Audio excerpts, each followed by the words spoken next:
Got a new weapon for you this week, one I have never demonstrated here before. In fact, I didn't even realize I had any left, but I was cleaning a stock room and there it was. A Kung Fu fan. This is one of those fun weapons that can be very practical. You can show off with it a little bit. If you go to competitions, you can work it into a creative form, and it's super simple. When it's closed, you leave a little bit at the end so you can gouge with it. This part slices or strikes like you would with a collie stick or a Korean short stick. Of course, you can jab with it. You can hit somebody on the head with it, but it's when you open it with that little pop that gets somebody's attention. Then you use it to protect your arm when you're blocking. And then in the movies, some of them had little knives. I've never seen one in person, but you can add a little slicing motion. And it's very dynamic because it adds an extra dimension to your body, and it's unusual. Most people have never seen it used as a weapon, unless they watched a lot of Kung Fu movies like I did. And of course, the best part, you can cool yourself down. If you have one, I want to show you real quick how to open it and make that little pop and how to close it. You're going to take that first finger and your thumb, and it's going to go on the first and second spine. Now you could go to the first spine, but I feel like you have a lot more control here.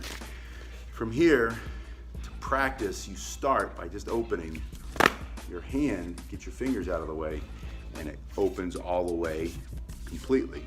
Now to close it, you turn your hand palm up and it snaps back in. Open, close. This is just how you warm up. Open, close, open, close.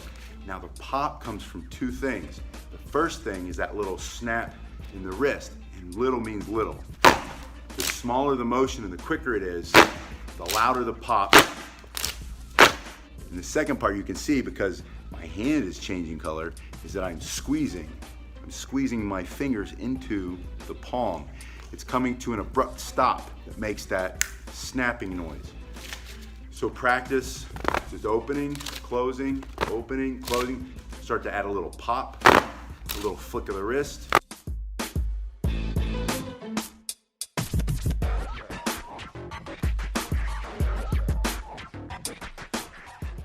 Start to go a little quicker, and then add the squeeze. Bring it to a complete stop.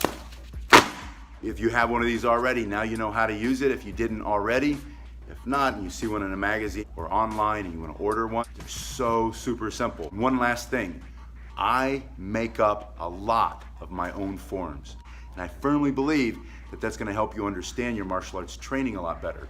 Notice I didn't say everything. I'm not making all of it up. I learned what other people taught me first, and then I come up with my own. I still practice both. You can practice both too. This is one of those weapons, you can go learn the Wu-Dang style, you can learn the Chin style, and that's great. After you've learned those basic styles, start to mess with it a little bit and make up your own. Your understanding and your ability will grow. I'll see you on the next